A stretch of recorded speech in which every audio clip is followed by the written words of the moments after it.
Discovering Tibetan art, the story of Giuseppe Tucci paintings is a story that starts in the early 20th century and is still evolving today. The volume published on the occasion of the exhibit that's over there on the exhibition of the tankas that Tucci acquired during his 8 Tibetan expeditions from 1928 to 1948, each of which averaged about 6 months each, is the subject of the exhibition that the catalog represents. He selected of the paintings that he acquired 125 of the best paintings, he said, for the museum that he founded, the Museo Nazionale d'Arte Orientale in Rome, which today also bears his name, the Giuseppe Tucci Museum. This lecture focuses on Tucci's journeys and his experiences with the art and monuments, as well as the paintings that he acquired there.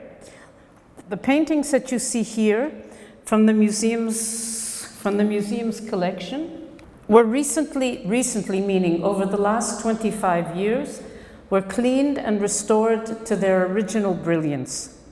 The paintings today will be contextualized both through Tucci's own observations and the dramatic photographs taken during the Tucci expeditions, as well as my comments come from the most recent art historical and conservation research. So every painting you see is in the museum in Rome and was part of the exhibition for which this is the catalog, and every photograph was taken during Tucci's expedition and is part of the Tucci archive in Rome, which one can visit if one makes an appointment. Giuseppe Tucci was born in 1884 and died in 1984. So he lived almost exactly 90 years. He is often called the father of modern Tibetology. He authored over 400 publications in the fields of philosophy, philology, history, archaeology, and art history, where he published only one major work, which is without a doubt, however, the most important single publication on Tibetan art, Tibetan Painted Scrolls, usually referred to as TPS, published in 1949. It was not only the standard work on the subject for many decades, but remains almost 70 years later an invaluable and unique resource. Not only are each of the paintings deciphered, explained with great erudition, but more than half of the 2-volume, 769-page study is devoted to providing the religious, cultural, historical context derived from his own study of the texts he accumulated there. This magisterial publication is the result of an interdisciplinary team, uniquely here, however, in one person, Giuseppe Tucci.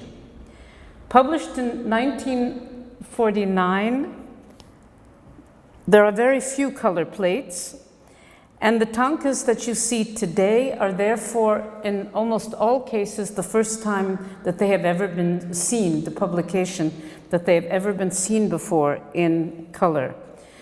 The publication and the conservation is a result of a 35-year research project, a joint project between the museum and the university in Rome and in Vienna. All of the research on the paintings and the photographs that were taken during Tucci's travels, as well as the map. This is Giuseppe Tucci in one of his camps. This is near Manasaravar, in case anybody has been there. If you are interested in the historiography of this situation, it is all discussed in the catalog. I will address here 2 questions. First, what was the state of Tibetan studies in the West in the early 20th century when Tucci began his studies? And second, what was Tucci's contribution to the study of Tibetan and South Asian art history? Today, I will particularly concentrate because Tibet is so vast, on the culture of Western Tibet, where I have done most of my own research. To understand Tucci's contribution to the study of Tibetan art history, we should briefly consider his biography, bracketed as it was by the violent political and economic events of the economic century. He was conscripted into the army in 1915 while a student at La Sapienza in Rome. And he fought at the front in World War I as a lieutenant from 1917 to 1919. He received his laurea, that is doctor title, 3 months after the completion of World War I. So you have to try to imagine this. He was conscripted into the army when he was 19. He fought at the front for 5 years, was released, and in 3 years finished his studies. In his publication list, which begins in 1914 at the age of 17 and lasts until the 1980s, the only years that have no publications are those of his active military service during World War I. The extent and originality of his accomplishments can best be understood if one considers the meager resources that were available for his study. There were very few collections of art and practically no collections of original texts. In Europe, we knew little about Tibet, except the little that had come from Catholic missionaries in the 17th and 18th century, and in the 19th from Protestant missionaries who were mostly in the West. The only dictionaries that were used had only been recently published. One was by Yeshka in 1881, and the dictionary in 1982 by Sarat Chandra Das, who was the model for the magician in Kipling's Kim. Tucci's goal differed considerably from the original author of the first dictionary, Heinrich Jeschke, a Protestant missionary. He said his goal was to facilitate and to hasten the spread of the Christian religion and of Christian civilization among the Buddhists. That was the reason that he had learned Tibetan. Tucci's goal, of course, was exactly the opposite. His was to study Tibetan in order to learn about Buddhism. Tucci traveled tens of thousands of miles, crisscrossing the entire Tibetan cultural sphere. His prodigious intellectual gifts were matched by his physical stamina and courage, a rare combination that allowed him to conduct 14 field expeditions to the Indian Himalayas, Tibet, and Nepal from 1928 to 56, each of these expeditions averaging about 6 months each, which is a very long time to be in areas that have absolutely no facilities, no food, no nothing. Tucci had not only the unique experience of encountering every major monument from Baltistan to Sikkim and across all of Southeast, Central, and Lhasa, but just as important, he was able to experience the spaces in between these great monuments. Today we have fast food and fast travel. He had neither.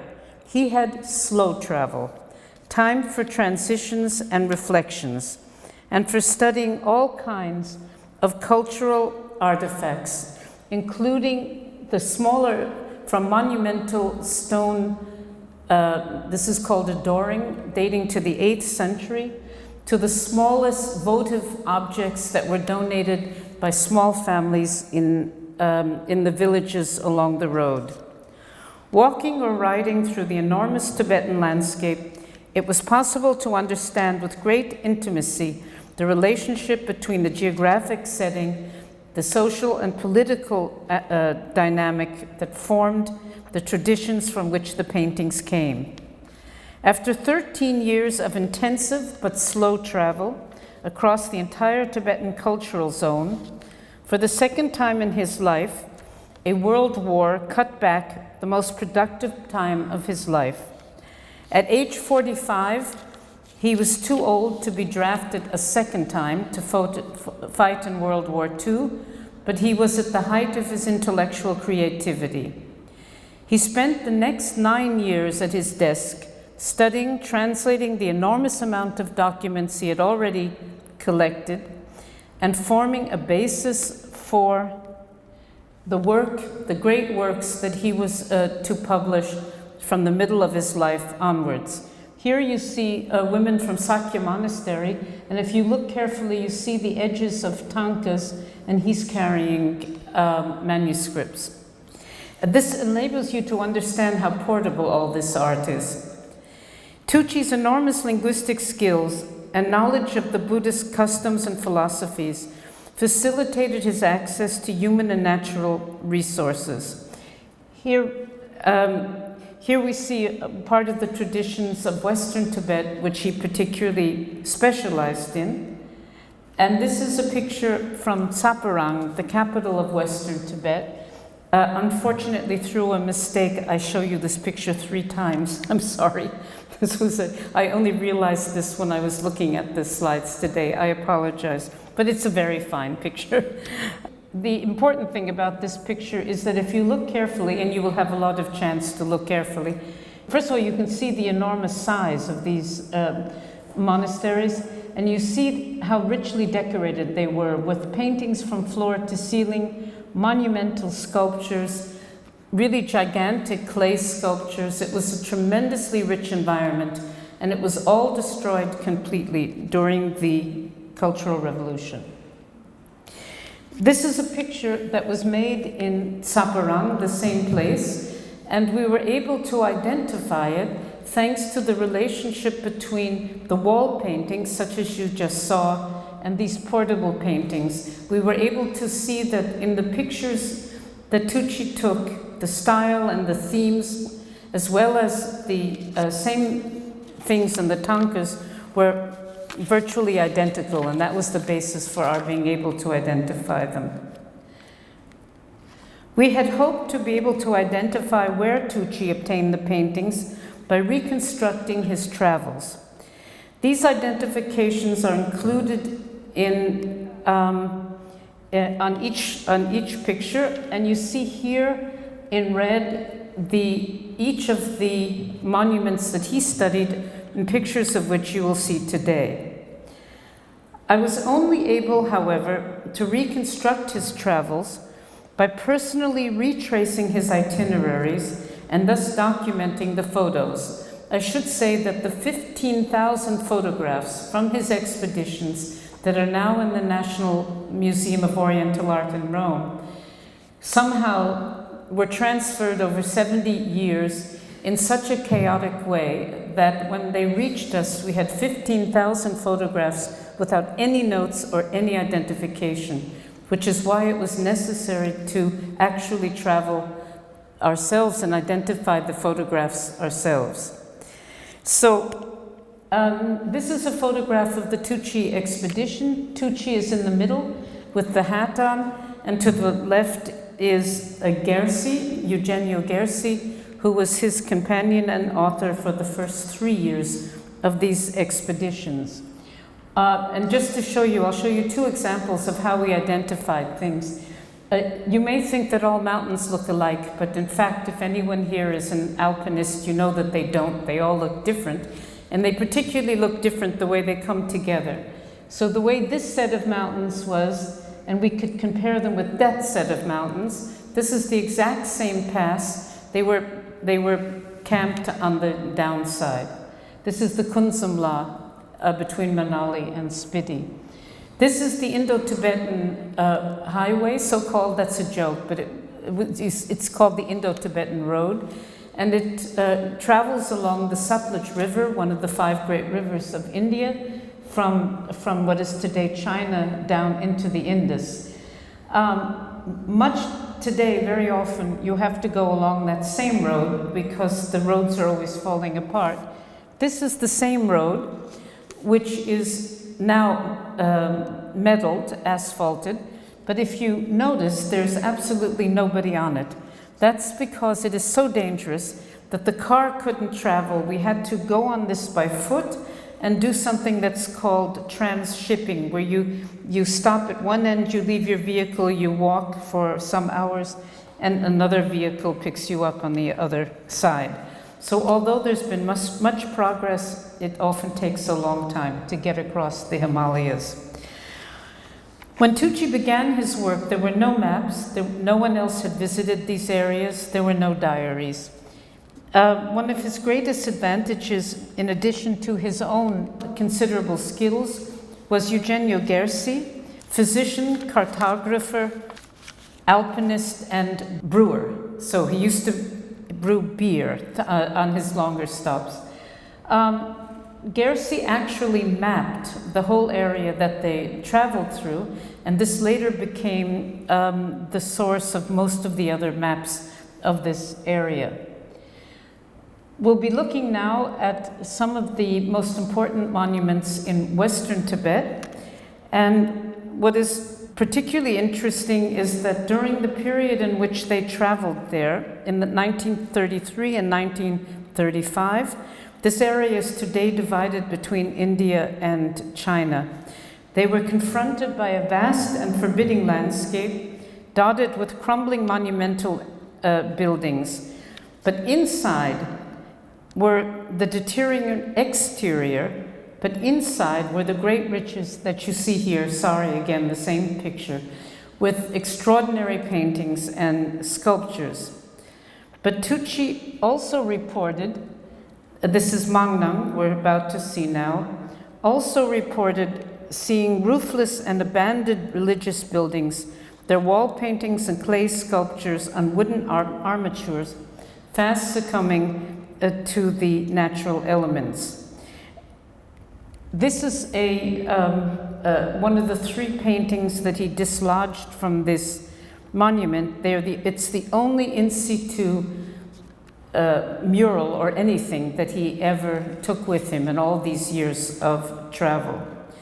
Tucci reported these crumbling buildings and wrote endless letters to the Indian government, who was then in charge of these areas, the British Indian government.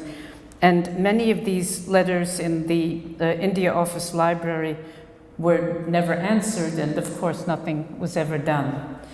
Tucci also reports, but particularly Gersi, who was a mountaineer, that there were abandoned caves, often over 4,000 meters of height, where ancient texts had been buried to protect them, probably from the Dogra invasions in the mid-19th century. And this is an example of the several hundred manuscripts pages that they rescued from these caves.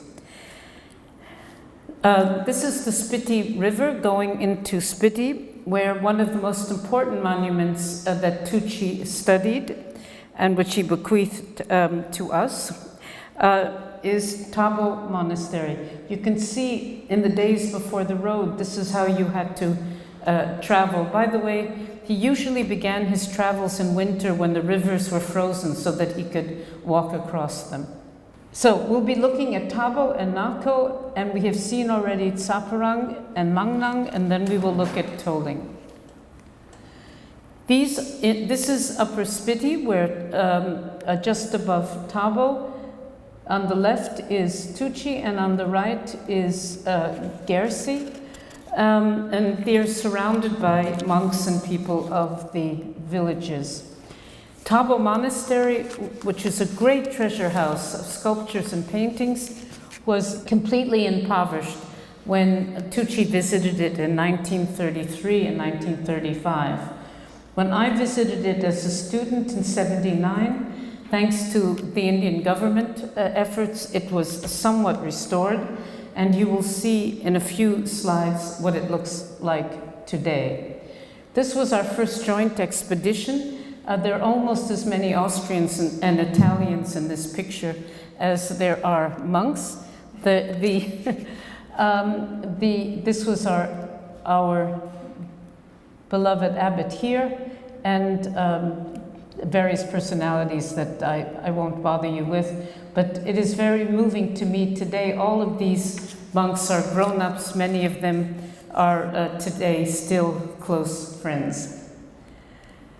The inside of these monasteries were fabulous paradises. This is just one of the walls and one of the 9 temples, and each time I go there I'm amazed at the beauty of the place. This is not restored. This is really what it looked like when we first saw it. It is a living mandala, a life-size mandala of the Diamond Path. All of these clay sculptures represent one image in the Vajradhatu mandala, and below are narrative stories of the Buddha, and above the Buddhas of the 10 directions. And you experience the mandala by walking through it and praying, doing a ritual circumambulation. This is Tavo Monastery as it looks today, thanks to an enormous amount of investment in every form by the Indian government. You have to remember that the Tavo is 3.5 kilometers from the Chinese border, and it was exactly near here that was one of the points of attack by the Chinese against the Indians some 40-something years ago. So they take very good care of everything, but the result is not only that India's borders are safe, but that the Tavo people have flourished. So I can't go through all of the various places in Western Tibet, but just to show you 2, one of them is Nako, also a small temple, and what is interesting for us is that the same phenomenon continues. This is a very distinctive regional style of this area, and the paintings, this is a tanka, all of these are hanging scrolls in the museum. This was bought by Tucci in Nako, and the same images are seen in the wall paintings. The same thing for the Dankar Monastery, which is also in Spiti Valley. This is a tanka in the National Museum, and the exact same image can be found in enormous mural wall paintings in the Dankar Monastery just north of Tavo. So just to show you that there's one pot of artists, and they worked on manuscripts, on wall paintings, and on portable paintings. And when you have it all together, you can see the whole interaction and the development of the art. This is the famous Toling Monastery. When Tucci was there, unbelievably, there were 2,500 monks in this monastery. It looks like a desert, but it's partially because of the Gersi took this picture from 4,000 meters, the same cave where he found the manuscript I showed you. This is partially because of the desiccation caused by climate change, even then, but also wars and other problems that reduced the population so drastically that they couldn't keep up the irrigation system. But inside the monasteries, it still looked like this. And it looked like that actually unchanged for 500 years until the Cultural Revolution in the 70s. From the same place, from Toling, came this, if you go back and you see on the back wall actually is exactly this theme. And if you were to be able to compare them more precisely, you would see the same theme and the same style. All of these are tankas that are in the catalog and in the museum. It's dated to the 15th century. And very interesting for those of us who had the privilege of going to Toling and seeing part of the murals that are still there. Sculptures are gone, but the murals, is that they still have the same images documenting the history of the abbots and the great teachers who had taught in Toling in the 15th century and the 11th century. This is Tsongkhapa and this is Aotisha. So all of that forms a single tradition. So what happened was that this was the center of a great empire that covered this entire area from the 11th until the 17th centuries. This was the capital of the monastic capital of the empire, and next to it was the political capital of the area. It's sort of the Vatican and the center of a Roman administration divided by a river. It was the same situation. And this painting was painted also in Tolling. It's the one that you see on the cover of that book. It's an enormously exquisite creation. It's almost as big as this wall, made of course, all natural pigments and completely covered with gold. It's a magnificent creation. And again, it is full of various details that I was able to identify, such as these portraits of the kings from the few wall paintings that have remained. This is a wonderful concept. This is Vaishravana, the Lord of Wealth, and he's showering gold onto the king and his sons. So now I'm going to go just very quickly, in order to finish on time, to go very quickly through some different pictures that you'll see how the different monasteries looked and what the paintings were. But in 1937 and 1939, as war was enveloping Europe, Tucci traveled to these areas and visited the great Gelugpa and Sakya monasteries in southwestern and central Tibet. And we'll just look at these very quickly for those of you who know about these. Everything the monasteries that you see now were all destroyed completely in the Cultural Revolution. The paintings survived because Tucci took them to Rome and are now in the National Museum. This is the Tara temple in Sakya Monastery. This was an image that was 4 cubits. It was sort of like 4 people in height. Please look at the way all the butter lamps, the mandalas, and how the tankas are all hanging from the ceilings. That's how they were originally. This is the main assembly hall that could seat almost 1,000 monks. All of this was destroyed and stolen, exported somewhere in the world. Then the next important site that still exists for reasons that are rather complicated, Shalo Monastery, that was founded in the 13th century and has this distinctive Mongol-style roof. This still exists. To a large degree, it's been restored by the Chinese Cultural Relics Department. And it is fascinating to see this painting in the museum in Rome, also of the green Tara. And if you look carefully, you can see these architectural structures, the exact same roof. And what you can't see is that this roof is turquoise tiles, green tiles, just like in the painting. And this is very common, the way the paintings actually represent, they look fantastic to us, but very often they're representing real architecture and well, always the clothing are real. Those were the real styles of the time. Then came the 9 years that I mentioned when Tucci was could not travel because of the Second World War. And then for some years, I think 4 years after the end of the Second World War, as occurred all over Italy and I think other places as well, Tucci could not teach at the university in Rome because there was an enquête, an inquiry to see if he, because there had been accusations of mostly people who were jealous of him, that he had collaborated with the fascists. And so there was a 4-year inquiry into this matter. He was exonerated of all charges and was able to return to the university.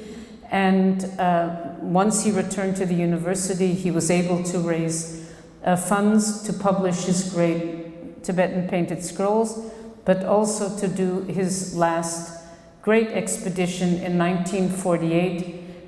He traveled in 1948, and in 1949 was to Lhasa on the 7-month trip, was his great publication, Tibetan Painted Scrolls. At the same time, he visited the other great Gelugpa monasteries. The Gelugpa are the yellow hat sect of the Dalai Lama.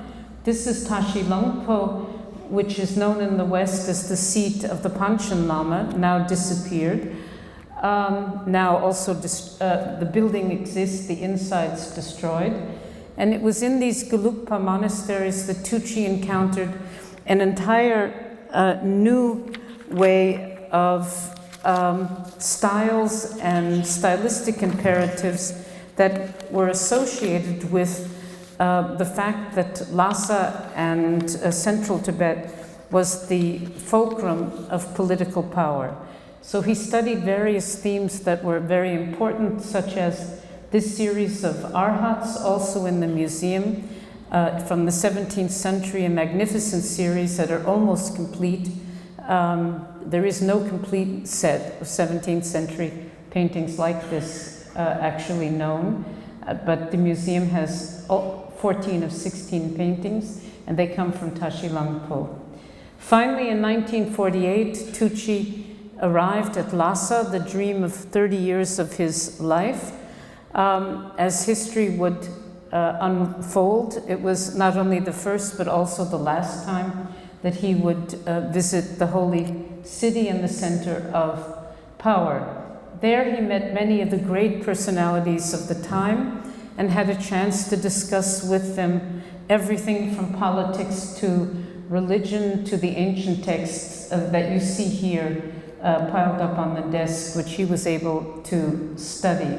But these are very beautiful wood blocks, which was a technique that was invented at this time by Chinese artists working in the capital and at the court of the fifth Dalai Lama. And they represent the fifth Dalai Lama, the story of his life and of his regent, two famous characters in the history of Tibet. Tucci was never to see Lhasa again. A few years later, violence again swept across the world. The Chinese invasions of Tibet, followed by the Cultural Revolution and the destruction of much which Tucci admired and cherished. To understand the personal impact on Tucci of this clash between the Chinese government and the Tibetan culture, we must remember that Tucci's long travels in Asia began with his love of Chinese language and philosophy. He appeared to view the tragic events in Tibet as a result of the violent history of the 20th century. He had personally experienced the destruction brought by two great wars, and between that, the Great Depression in Europe and in Asia. Rather than isolate the tragedy of Tibet, Tucci bitterly reflected on the dark side of human history and the destructive egoism of political ideologies. The only Tibetan paintings that he studied during this time were images such as this, who are meant to express the tremendous force of the protective deities who are fighting against evil. The lyrical romantic observations of his early writings disappear. He devoted himself to historical studies and to revising his great works such as The Religions of Tibet, translated by Jeffrey Samuels into English in 1980. Characteristically for Tucci, when the book appeared, at the time Tucci was 84 years old. He had been working with Samuels on the translation. So a 40-year work for him. Tucci's observation in the introduction to the English edition was to praise Samuel's translations and say that it was better than his own original. It's true, that's what he did. It is this greatness of spirit, as well as his enormous understanding of the philosophies and artistic and historical traditions of India, China, and Tibet, that makes his work still so meaningful for those of us who study these areas today. Thank you.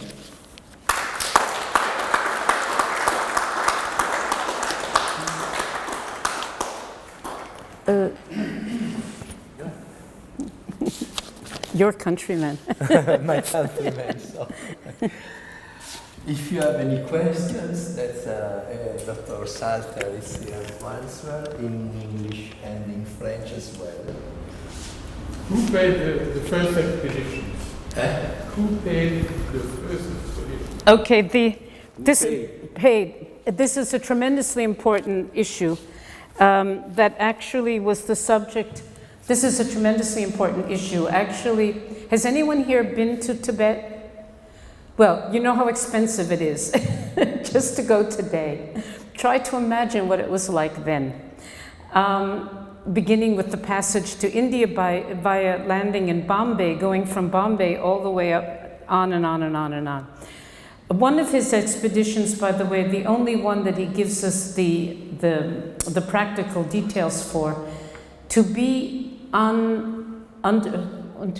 underway, that's German, to be traveling for 6 months in an area with no resources. You see what it looked like. He had to carry everything with him, 74 donkeys.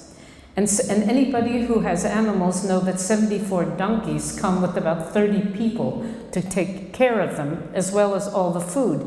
So they were only 3, they were usually 2 Europeans, Tucci, Gersi, or another photographer, sometimes also a physician, 2 or 3 lamas, and everybody else were the cooks, the people to care for the animals, and so forth.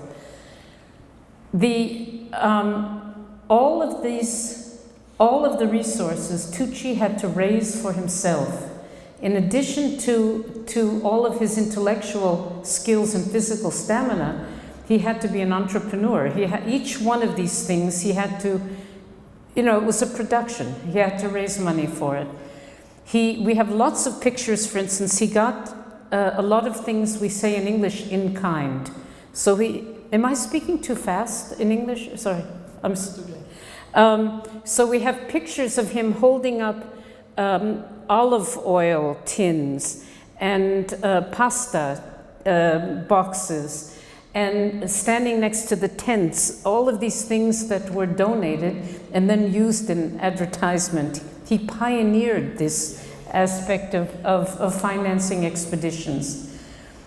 One of the charges against him had been that the fascists had sponsored his work, and it was then proved, and I've seen the documentation, that they never donated any money at all. What they gave him, which of course was priceless, was the official stamp, which actually I have the same situation in Austria. They don't ever pay anything, but they say that we represent the foreign ministry of the government of Austria. And this is very helpful, of course, because then you're in a different category. In the years 37 and 39, it started out helpful, but it ended up being almost fatal. And some of Tucci's students, in fact, ended up being captured by the British forces in India and spent years in camps. Yeah, Petek, for instance. So in addition to the donations, Tucci also had wealthy friends who would donate to him. And in many cases, those who could afford it simply donated. But in one case, Korkos, he was an antiquities dealer and a close friend of Tucci.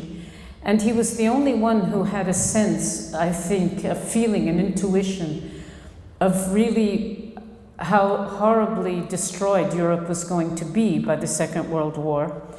And when he donated to Tucci, he made the deal with him that he gave him money, but if Korkos, was ever in need, then Tucci would give him paintings to sell. He was himself a dealer, so that's the only thing he knew how to do, was to sell art, but he actually sold antique art. And he never called in this debt, as it were, until 1955. In 1955, Italy was still, the economy was very bad. I visited him in 75, and he lived very modestly. And then he said to Tucci, okay, now we're there. And Tucci gave him, he had already published all these things. He never sold them to anybody. They were all at home. So at that time, Tucci selected 125 of these paintings for the museum that he was trying to found, which he eventually did. And the rest he gave to Korkos, and Korkos took them to New York to try to sell. And these are the famous Tucci paintings that are in various museums in Europe and America. But at the time that he tried to sell them, nobody was interested in Tibetan art. But also, you have to remember that the Tibetans only gave him paintings when they were already damaged and could not be used as religious icons. So in the 40s, 50s, before conservation of paintings was really very developed, these things were covered with oil, they had holes in them. I was able, through photographs and various other documents, to understand that the 125 paintings that he gave the museum in Rome were partially chosen for their beauty and importance, but also because they were in the best condition. So the only paintings that aren't heavily restored are those in Rome. And it took so long to restore them because they weren't restored. They're not restored, they're only cleaned. And I must say, the Italian conservators, as I said to Carlo earlier today, are geniuses. I mean, the conservation of painting in Italy is really something amazing. But it took years to clean these 125 paintings. And poor Korkos hardly got any money for it at all. And he showed me all the documentation, all the bills of sales, everything, to demonstrate that in the end he donated it. And he donated the 125 paintings that Tucci gave him, or that Tucci put aside for the museum. He gave to Korkos to sell, and in the end, tried to imagine, in '63, he sold it for 600,000 lira. I mean, it's nothing. It was literally nothing. And poor Korkos must have been a soft touch. In addition, oh, by the way, that big painting, the one that's on the cover, was a gift of Korkos and his wife to the museum. So also, and one, millions of today. Yeah, millions. And as well as Korkos and his wife also gave a very beautiful painting to the museum in Rome, in Paris, the Guimet. So in the end, everybody ended up the government, the fascist government, was the only one who did not sponsor the expeditions. They were sponsored by Tucci, who had no personal money, his friends, everybody around, basically. It was tough. It was actually very, very difficult.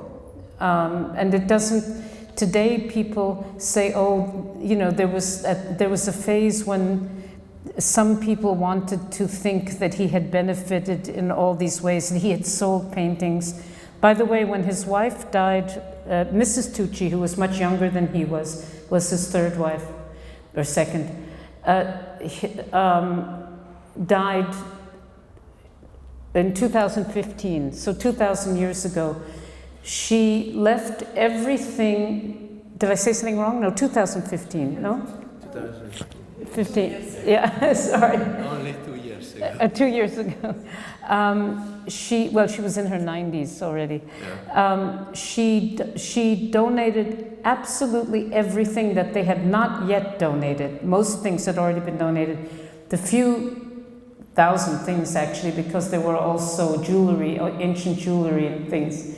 Well, because she collected in her own right. She was a photographer and traveled, and she collected, were all donated to the museum. Not a single thing was ever sold by either Professor Tucci or Mrs. Tucci. It's all in the museum today. She was Bonardi, no? Bonardi. Yeah. Yeah. Bonardi collection. The Bonardi collection. Right, yeah. And people thought, that's interesting, because one book that he published in 1971, everything is identified as Bonardi collection. Yeah, yeah. And people used to say, oh, he's just trying to hide the fact that it's his collection. He was totally disinterested. She was very artistically inclined, and it was really her collection. I mean, people can be very mean. Anyway. There is always a need to find. As you can see, that was a very important question. Thank you for asking. Did he have any connections with the German expedition before the war? No. Which German expeditions are you thinking of? There were the Himmler. Himmler had a. This was very funny. There was a film when I was a child. I remember just. It was in 1941, if I remember well. There was a film of a German expedition on Tibet. That's a which year? Remembrance, and since I would say that I have an interest in Tibet. I would be really, if you can remember any, I've never heard of the film. Which year? Do you remember the year? 19? I think it was 1941. Yeah. Himmler took a personal interest in esoterica, yeah. Who stayed with the Dalai Lama during the war. The name was.